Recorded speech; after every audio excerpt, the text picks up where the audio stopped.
My stepmother did not shout when she tried to erase my fiancé.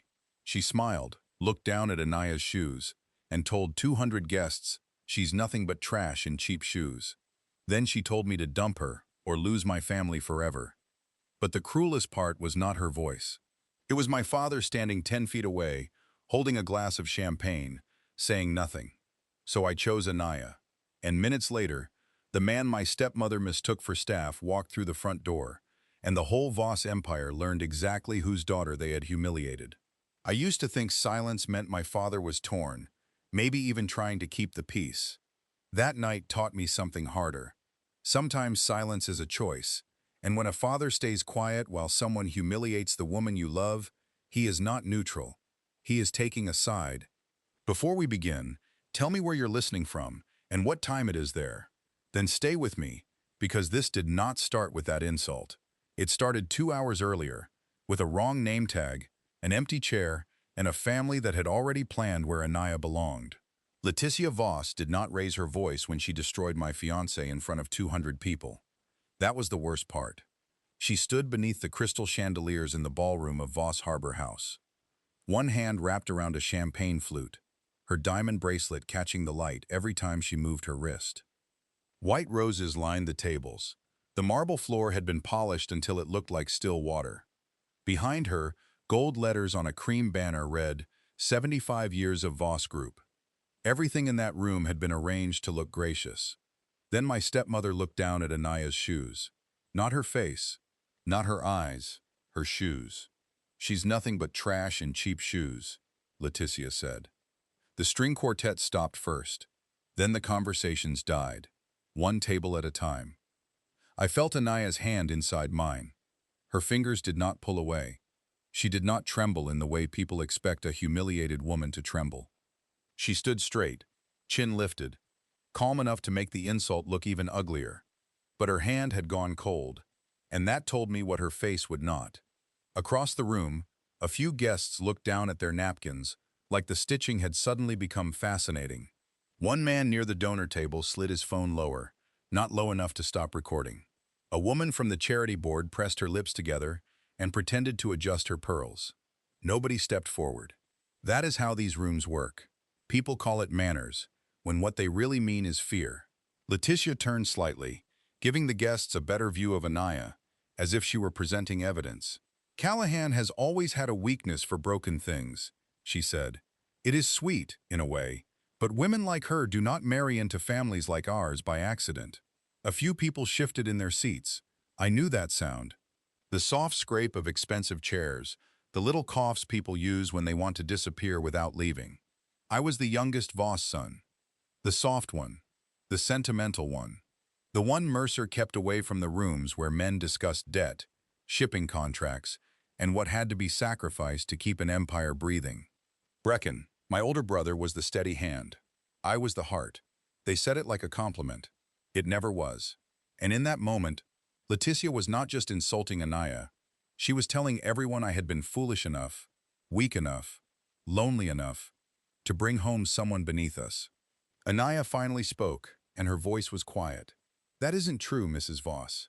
Leticia smiled as if Anaya had proved her point by being polite. "Oh, sweetheart, of course you would say that."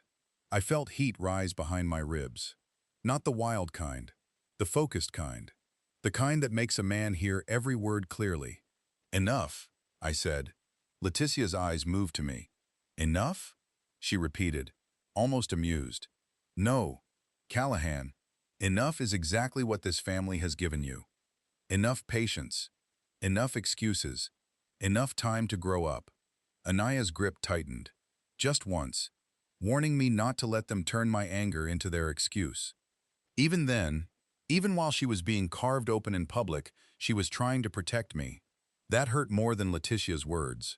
My stepmother set her glass on a nearby table. The bracelet flashed again. I remember that clearly, though I did not know yet why it would matter. "Dump her tonight," Leticia said, each word clean and deliberate. "Or lose this family forever." The room seemed to pull back from me. She did not stop there. "Your office at Voss Group. Your place at our table. Your inheritance. Your access to this house." The name you seem so eager to embarrass. All of it. Brecken stood near the front, silent, his face arranged into the expression he used when numbers were going badly. Sable, Leticia's daughter, watched Anaya with a satisfaction she did not bother to hide. And my father, Mercer Voss, stood 10 feet away with a glass in his hand. My father, the man whose approval I had chased long after I was old enough to know better. I did not look at Leticia then. I looked at him. I did not ask out loud. I did not have to say something. One word. Stop. Enough. Leticia. Anything. The ballroom faded around the edges. I saw only my father's hand around the stem of his glass, the Voss crest above the fireplace, the shine of the floor beneath Anaya's simple shoes. Somewhere behind us, a guest whispered, "This is getting ugly." No, it had been ugly before anyone said it out loud. My father lowered his eyes to his champagne. He did not speak. And before I tell you what I did next, you need to understand how carefully that night had been built to erase her. 2 hours earlier, Anaya Vale stood at our front door with a soft smile, simple shoes, and no idea how far my family had already gone to make sure she knew she did not belong. Anaya squeezed my hand on the front steps of Voss Harbor House and whispered, "Cal, are you sure they want me here?" I looked at the brass doors, the lanterns along the hedge, the long drive full of black cars and private chauffeurs. Music drifted from inside, soft and expensive, the kind of music my family used when they wanted money to feel like good manners. I should have said, "I don't know." Instead, I said, "They'll behave tonight. Too many people are watching." I believed half of it. The other half was hope, dressed up as confidence. Anaya gave me a small smile. She wore a navy dress, simple earrings, and low heels that made sense for a night spent standing on marble floors. She looked beautiful to me. Not flashy, not trying, just herself. That was the part I knew Leticia would hate. Before I reached for the door, Anaya's phone lit in her hand. I saw only part of the message. "Dad. Running late. I'll come in quietly after the first toast." "Your father's coming?" I asked. "Maybe," she said, slipping the phone into her clutch. "He hates these things." I did not press. Families have their own closed doors, and I was standing in front of mine. Elgin Moore, our head of estate security, stood just inside with a guest list and an earpiece. He had known me since I was 16. He nodded right away. "Mr. Voss, good evening." Then he looked at Anaya. It was not a dramatic look. That made it worse. His eyes moved from her face to her dress, then down to her shoes, then toward the side path that led around to the service entrance. "Ma'am," he said carefully, "are you with the event staff? The catering team usually checks in around the side." For a second, the air between us went tight. "She is my fiancée," I said. Elgin's face changed. Not enough to be an apology, just enough to show he knew something had gone wrong. "I'm sorry, sir. There must be a list issue. I was told to watch for outside vendors." That line did not land on Anaya alone. It landed on me too. Elgin was not an imaginative man. He followed instructions. I saw his fingers touch the earpiece. Then I saw Sable march near the check-in table, watching us for half a second before turning away. So I did not waste my anger on Elgin. That was something my family never understood about me. They mistook restraint for weakness. Most of the time, I was just collecting facts. Anaya touched my arm before I said more. "It's all right," she murmured. But it was not all right. It was the first small permission my family gave itself that night. At the check-in table, a young server named Holly Quinn was helping with name tags and place cards. She looked overwhelmed, the way people look when rich guests speak to them like furniture. A man in a tuxedo had snapped at her over a missing table card, and a stack of tags slid from the edge of the table. Anaya bent and helped gather them. "Take a breath," she told Holly softly. "You're doing fine." Haley blinked, surprised by the kindness. "Thank you, ma'am." Sable appeared behind the table with a tablet in one hand. "Everything all set?" she asked. Her voice was light, but her eyes were not. Haley found Anaya's tag and held it out with a hesitation I noticed right away. "Anaya Vale, Callahan's guest. Not my fiancé, not future family, not even guest of the Voss family. Just mine, as if she were a temporary addition I had brought in and could be asked to remove." That's wrong, I said. Haley's cheeks colored. I'm sorry, Mr. Voss. The file came from Ms. March's office. I looked at Sable, then fix it. Sable gave me the kind of smile people use when they have already decided not to help you. The badges were finalized this afternoon. It's just a name tag, Cal. Don't make a whole thing out of it. There it was, the family phrase. Don't make a whole thing out of it. Translation, swallow it so we don't have to admit we did it. I reached for the tag, but Anaya stopped me. Not yet, she said. Her voice was calm, but her eyes told me she understood exactly what had happened. Then she pinned that wrong little card over her heart. I hated it. I hated how small it was, how polite, how easy it would be for anyone else to dismiss. Anaya leaned closer and said, "It's not the tag that hurts, Cal. It's that someone chose it." That was how the night truly began. Not with shouting, not with a slammed door, with a clipboard, a side entrance, and a piece of paper that told her where my family believed she belonged. As we moved toward the ballroom, Peter Shaw, our CFO, passed us in the hall, speaking low to Brecken. If Vale signs Monday, we survive the quarter. If they don't, the board will want blood. Brecken muttered, then keep Mercer calm and Letitia smiling. I heard it. I stored it away. Inside the ballroom, everything glowed. White roses, champagne, silver flatware, the Voss crest on every menu card. I told myself I could still correct the evening before it turned cruel in public. Then I saw the seating chart. My name sat at the family table, beside my father's. I looked for Anaya beside me. She was not there. I scanned lower, then lower. Near the bottom, close to the service corridor, I found her. Anaya Vale, table 17, and beside my own name, at the family table, there was an empty chair. They had not run out of room. They had run out of respect. I kept staring at that empty chair beside my name. At first, I told myself there had to be another explanation. Maybe a late change. Maybe a donor had been moved. Maybe Sable's office had made one of those polished little mistakes rich families make and poor staff members apologize for.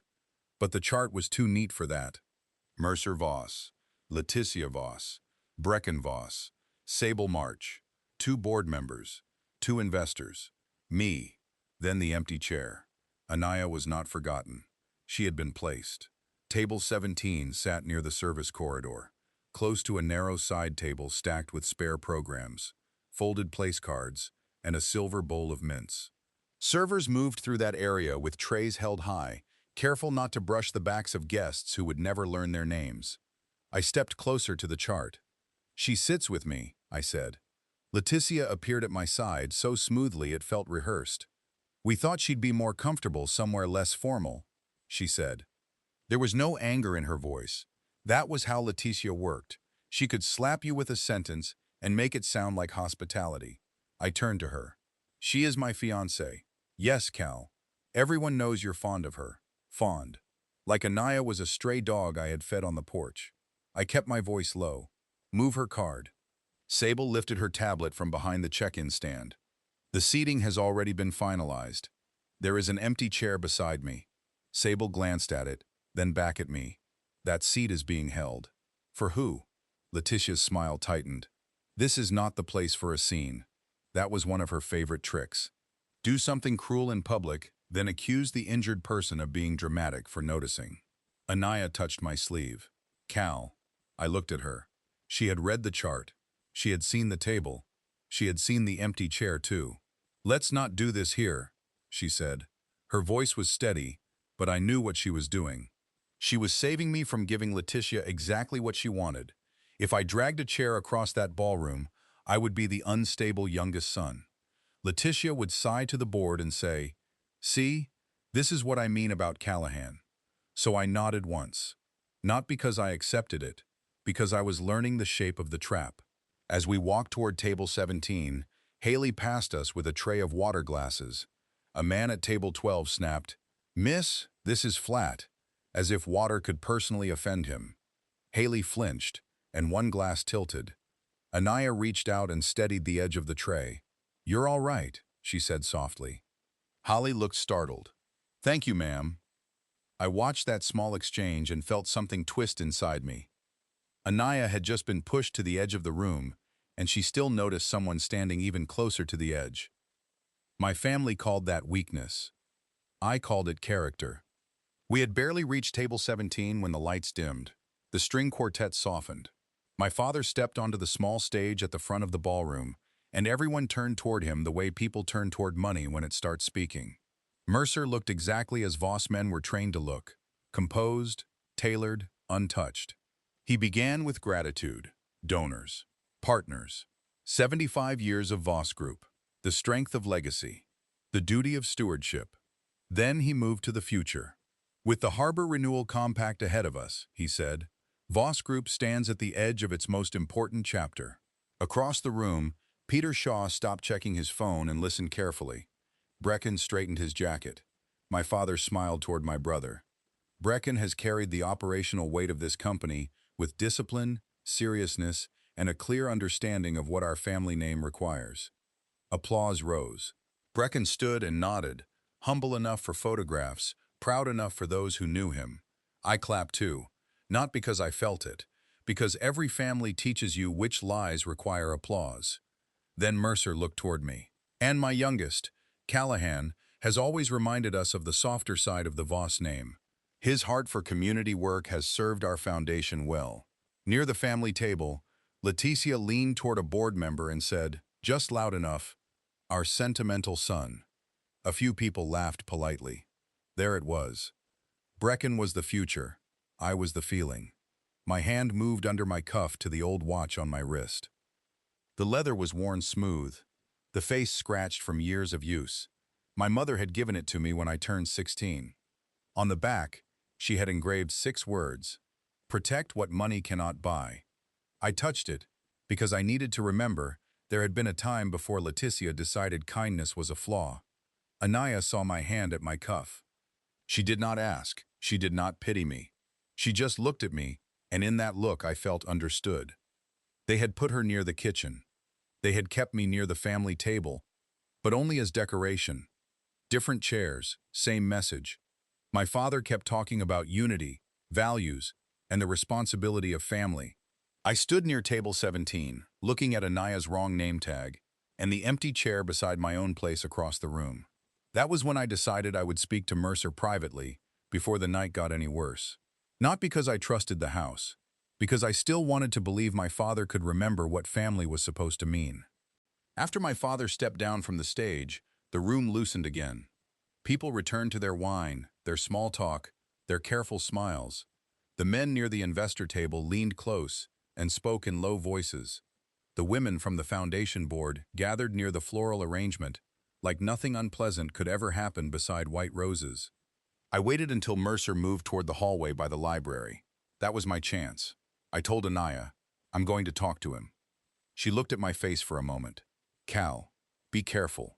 Not because she thought I would lose my temper. She knew me better than that. She meant, be careful with the part of you that still expects him to be different. I started toward the hallway, but Leticia reached Anaya before I could reach my father. She had 2 foundation women with her, both wearing diamonds the way some people wear armor. Sable stood just behind them, tablet tucked against her side. Leticia's gaze dropped again. Anaya's shoes were clean, simple, and steady. Nothing about them asked for attention. That was probably why Leticia could not leave them alone. Well, Leticia said, smiling, those are brave little shoes for a night like this. One woman gave a soft laugh into her glass. Sable added, at least she looks comfortable. Leticia tilted her head. Comfort matters, I suppose, when you are not used to marble floors. Anaya glanced down for half a second. Only half a second. Then she looked back at Leticia and said, marble does not impress me as much as kindness. The laughter stopped. I stepped beside Anaya before Leticia could sharpen her smile again.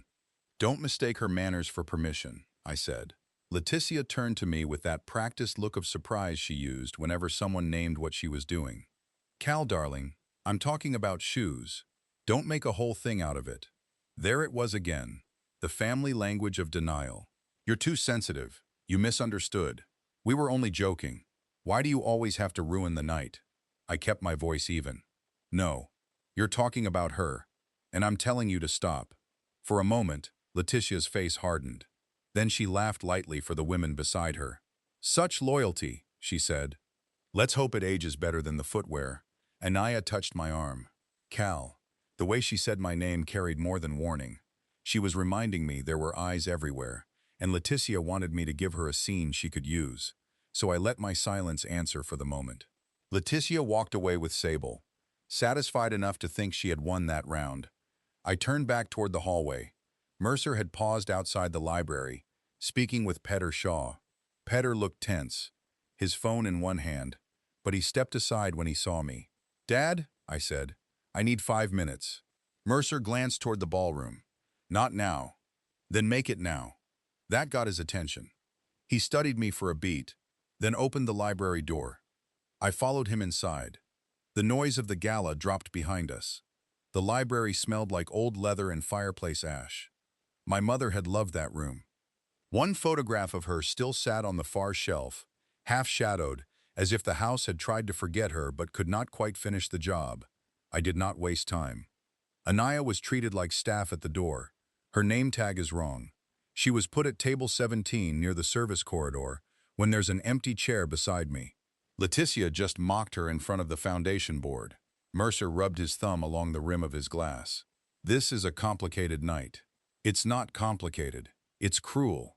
His eyes moved toward the door, not toward me. "We have investors here, board members. The Harbor Renewal Compact is sensitive. We need this room calm. She is going to be my wife. Then don't make her the problem." That sentence landed flat and heavy. For a second, I just stared at him. He was not confused. He was not missing the point.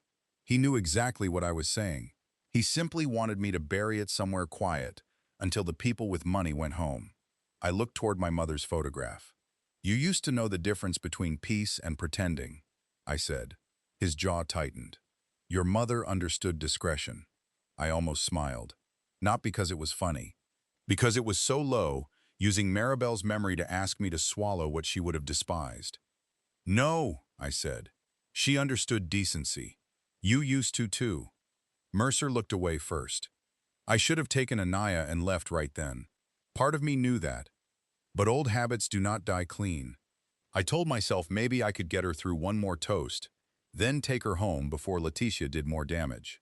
As I turned toward the door, Sable's tablet buzzed on the side desk, where she must have set it down earlier. The screen lit for just a moment. "Letitia, keep her off the family table. Cal needs to understand consequences." Below it was a folder name, AV.backgroundstone. My hand stayed on the doorknob. There it was.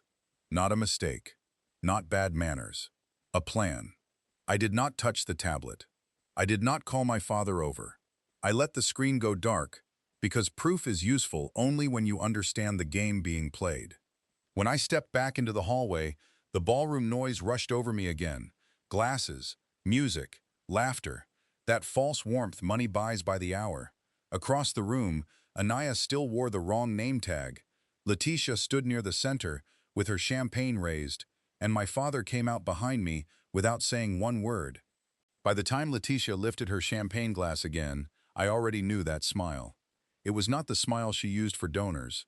It was not the one she used for cameras or board members. This one was smaller, tighter, almost private. It meant she had decided the room belonged to her. The string quartet softened until the last note disappeared under the low sound of chairs shifting. Guests turned toward the center of the ballroom. Even people who disliked Letitia listened when she raised a glass, because in our world, power often wore pearls and called itself tradition. Anaya stood beside me, still wearing that wrong name tag. Callahan's guest. The words sat over her heart like an insult pretending to be paper. Letitia began with thanks. She thanked the donors for their generosity, the board for its confidence, my father for his leadership, and Brecken for carrying the Voss name with discipline and seriousness. Brecken gave a modest nod. Then Letitia's eyes came to me. "And of course," she said, "family legacy is not protected only in boardrooms. It is protected in the choices we make when no one forces us to choose wisely." I felt Anaya's hand tighten around mine. Letitia turned toward her. "She is nothing but trash in cheap shoes." The room froze the way it had in my memory, except now I knew every step that had led us there. The front door, the name tag, table 17, the empty chair, the message on Sable's tablet. This was not a woman losing control. This was a woman finishing a plan. Anaya's voice was low but clear. That isn't true. Letitia let out a soft breath, almost pitying. Girls like you always say that. You come into a house like this, you smile, you act humble, and you hope a lonely man mistakes need for love. I stepped closer. Stop. She looked pleased that I spoke. No, Cal. Your father and I have given you space. We have been patient. We have watched you turn a charity project into an engagement. A few guests glanced toward Anaya's shoes again, as if Letitia had given them permission. I saw Haley near the service corridor, holding a tray too still. Peter Shaw stood by the investor table, his face no longer relaxed. Sable watched as if she knew the next line by heart. Letitia raised her chin. Dump her tonight, Callahan, or lose this family forever. There it was. No soft edges. No polite cover. If you choose her, she continued, you lose your office at Voss Group. You lose your seat at this table. You lose your inheritance. You lose this house. And if you insist on embarrassing the Voss name, then you can stop using it like it still belongs to you. Anaya turned toward me.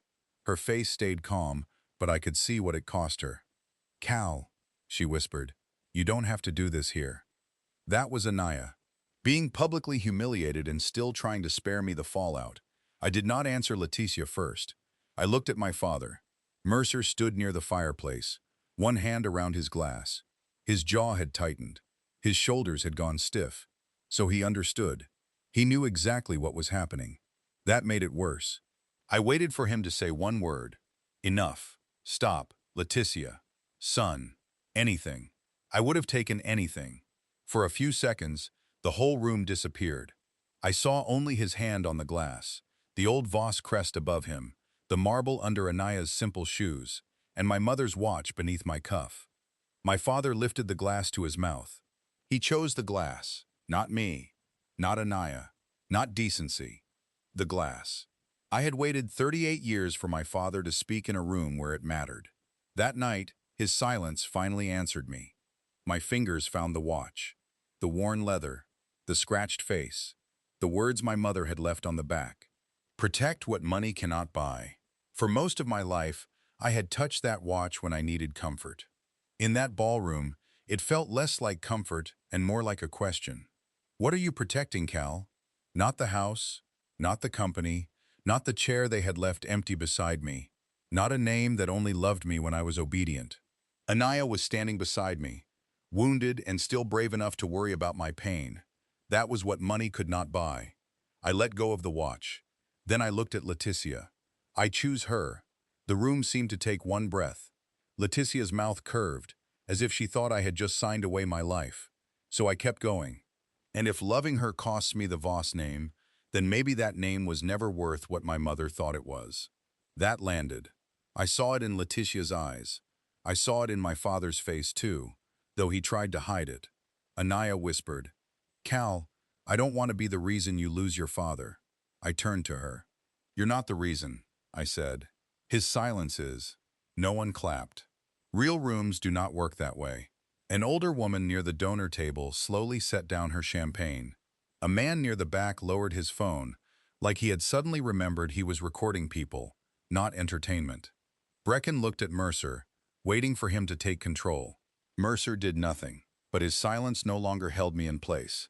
Letitia's smile thinned. She looked at Anaya's little clutch, then down at her own wrist.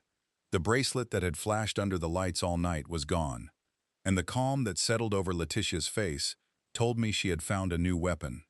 My bracelet, Letitia said. She made it loud enough for the tables near the back to hear, but not so loud that anyone could accuse her of causing a scene. That was her gift. She could turn a room against someone and still sound like she was asking for sugar. Her bare wrist lifted under the chandelier. The diamond bracelet had been there all night. I had seen it when she touched her glass, when she pointed toward Anaya's shoes, when she played hostess for the board. Now it was gone. Letitia did not look under the table. She did not check her clutch. She did not ask Sable or the women standing beside her. She looked straight at Anaya. That was how she did it. She let the room accuse Anaya before her mouth did. The shift was immediate. People who had ignored cruelty suddenly cared deeply about property. A woman near the donor table pulled her purse closer to her lap. One of Brecken's friends glanced at Anaya's clutch.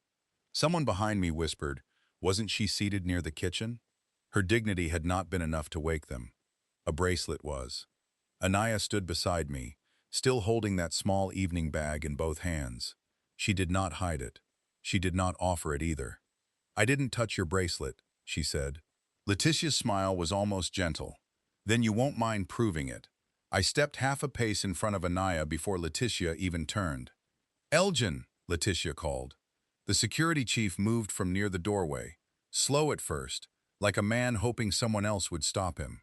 Letitia pointed at Anaya's clutch. "Search her." The word landed colder than any insult. Anaya's fingers tightened around the bag. I felt the room lean in. Not physically, but morally. People wanted the answer without wanting responsibility for how it was taken. "No one touches her bag without her consent," I said. Letitia's eyes narrowed. "If she has nothing to hide, she can open it. That is not how this works. This is my home, Callahan. That does not make her your property." A low sound moved through the guests. Not quite approval, not quite shock, just the sound people make when someone says the thing they were hoping nobody would say out loud. Elgin stopped 3 feet from us. I looked at him. "You know this is wrong." His face tightened. He had worked for my family a long time. He knew who signed his checks. He also knew this was no longer about a bracelet. Sable folded her arms. "Mother, maybe we should call the police." That raised the temperature in the room. A false accusation is ugly. A public threat with police behind it is something else. I turned toward her. "Careful." She smiled. "That sounds like a threat." "No, it is advice." Brecken finally spoke, his voice low and irritated. "Cal, just let them clear this up. You're making it worse." I looked at my brother and almost laughed. Not from humor, from the exhaustion of hearing grown people call humiliation a solution. "Clear what up?" I asked. "Letitia made an accusation without evidence. Now you want Anaya to pay for it with her dignity." Mercer had lifted his head by then. He looked troubled, which was not the same as useful. "Callahan," he said quietly, "maybe we should all just calm down."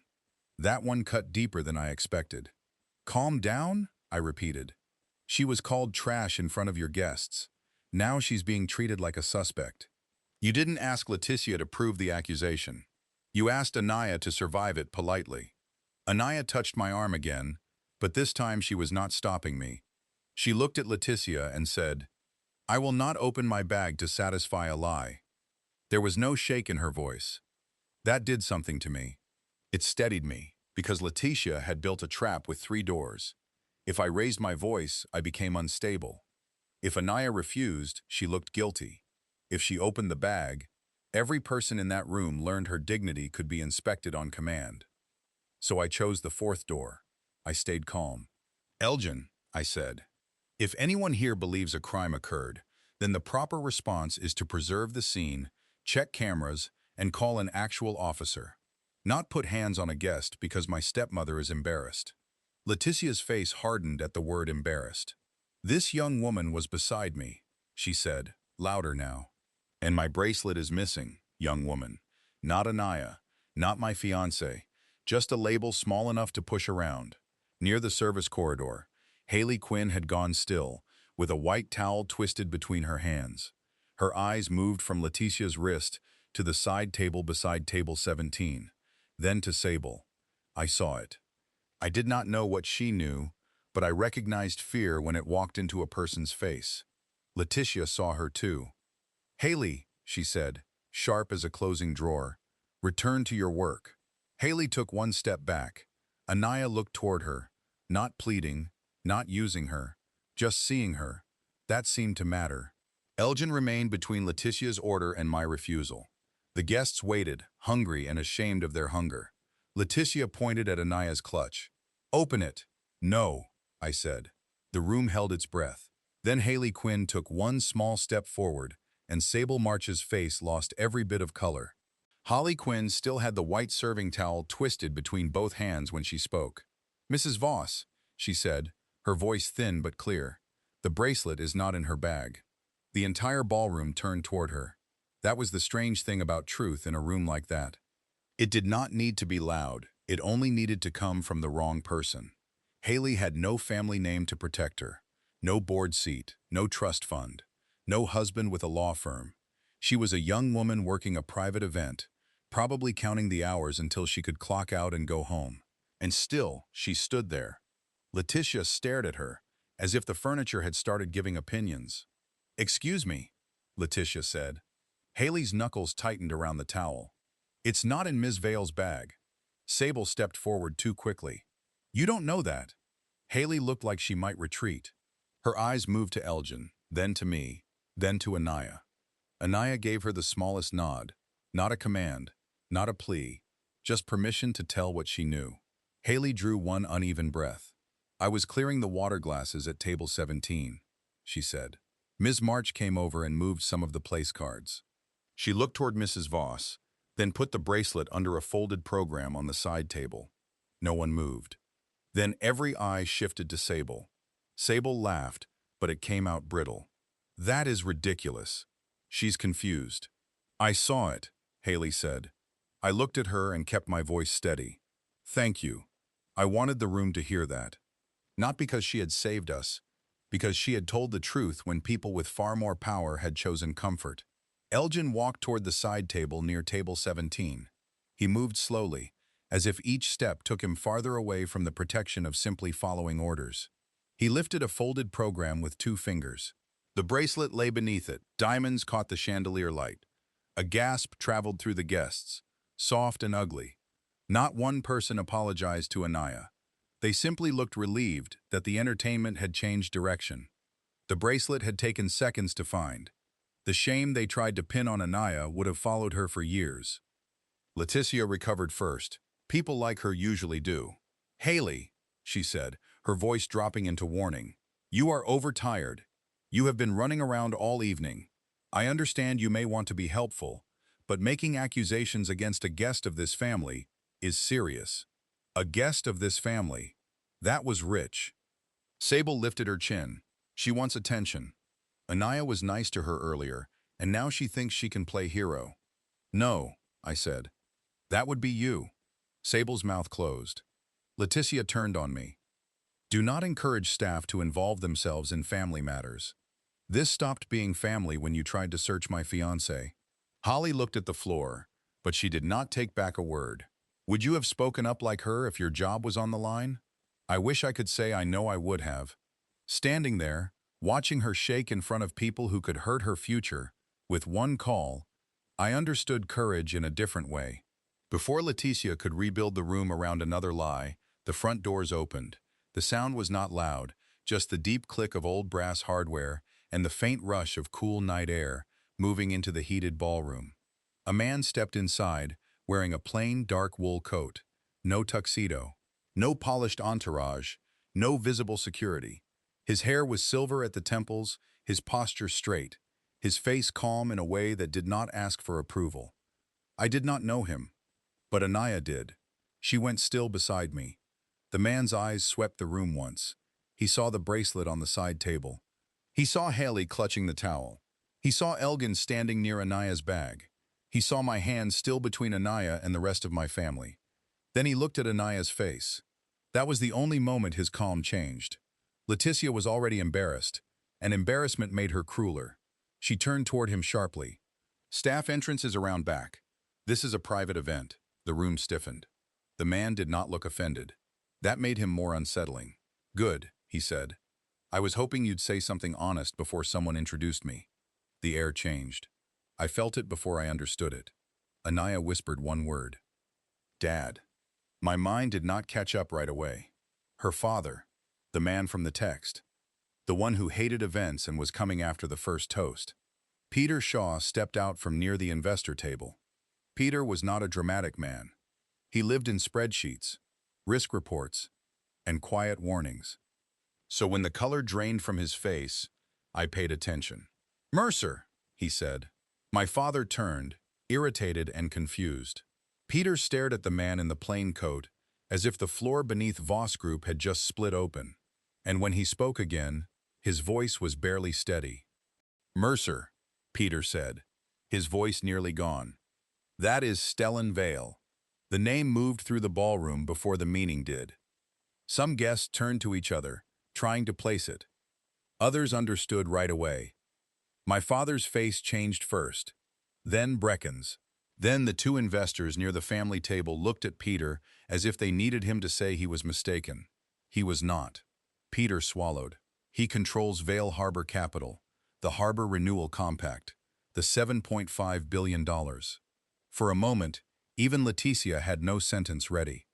I heard the number, but I looked at Anaya. She was not triumphant. She looked exposed. Hurt, too.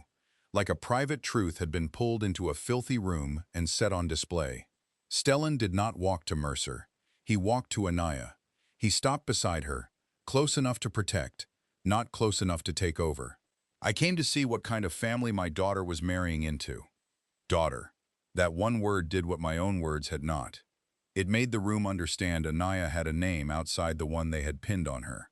Mercer stepped forward quickly. Mr. Vale, there has been a misunderstanding. Stellan looked at his offered hand and did not take it. No, he said. I understand more than enough. Leticia recovered then. Of course she did. People like her did not surrender. They simply changed the story. So this was the plan? She said, turning to the guests. She hid who she was, let us walk into a trap, and now her father arrives to punish us? Sable lifted her tablet like she had been waiting for permission. Leticia pointed at Anaya. She wasn't poor. She was planted. Callahan did not bring home love. He brought home a conflict of interest. Sable opened a file. Photos. Notes. A clipped email about final review. Anaya entering a Vale Harbor Capital office. Enough fragments to make a lie look organized. I looked at Anaya. She met my eyes. I should have told you more. That hurt. I will not pretend it did not. But her honesty steadied me more than any perfect denial could have. Leticia had pieces. Not the truth. Pieces. So I changed the fight. Let's put it in order, I said. The room quieted. I touched the name tag still pinned over Anaya's dress. You labeled her Callahan's guest before you knew who her father was. I pointed toward the seating chart. You put her by the service corridor before you knew who her father was. I looked at Leticia. You mocked her shoes before you knew who her father was. Then I turned to Elgin.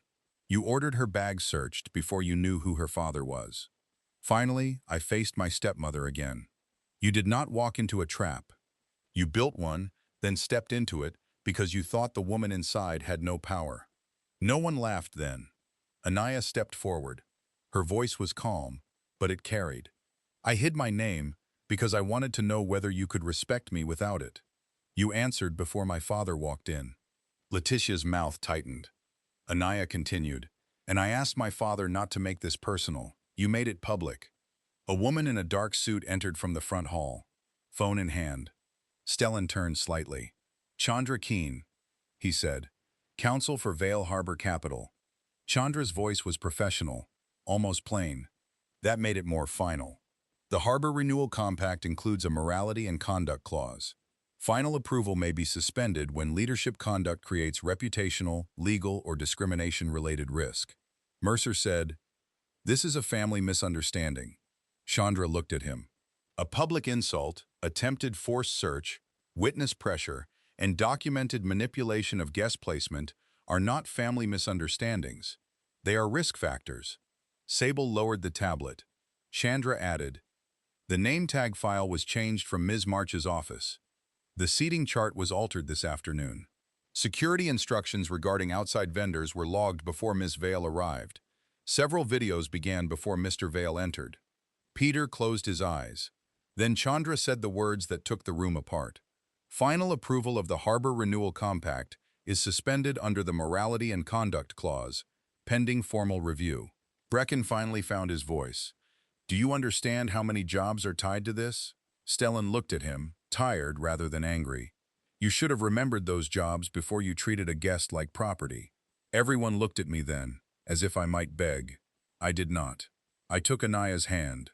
Do what you think is right, I told Stellan. I won't ask you to protect people who would not protect her. My father's face cracked just enough to show fear underneath. Callahan, he said, and for one painful second, some younger part of me still wanted that word to feel like home. Callahan, wait, my father said.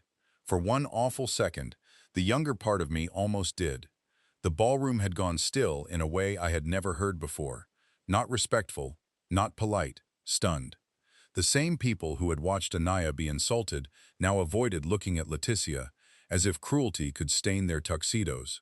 Peter was already on his phone near the investor table, speaking in clipped sentences. Brecken looked from Mercer to Leticia, hunting for someone to blame before anyone blamed him.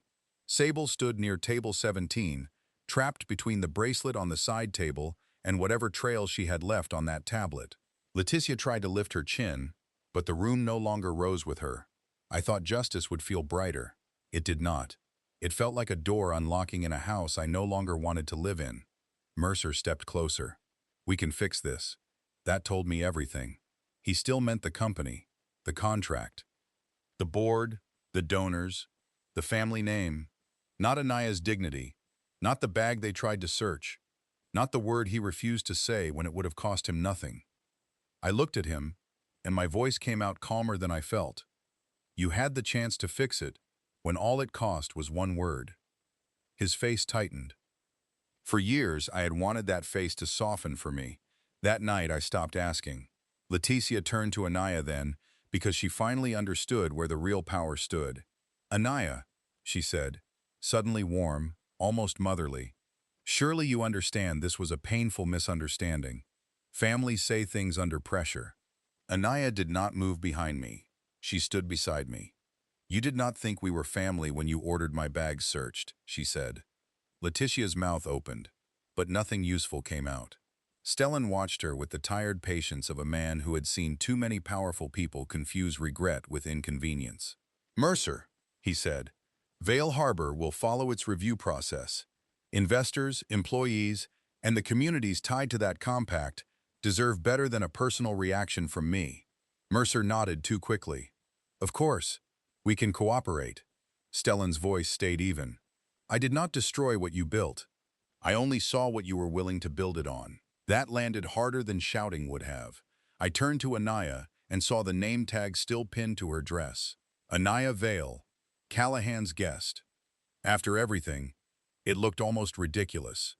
A small white card that had tried to shrink a woman into an attachment. May I? I asked. Anaya nodded. I unpinned it carefully, afraid even that little motion might hurt her after what they had already done. Then I walked to the side table and laid the tag beside Leticia's diamond bracelet. One had tried to make her small. The other had tried to make her guilty. Neither one was leaving with us. I went back to Anaya. You don't have to wear what they called you. Her eyes shone, but she did not cry. Not there. Not for them. My fingers brushed the old watch under my cuff. For a moment, I thought about taking it off and leaving it on the table too.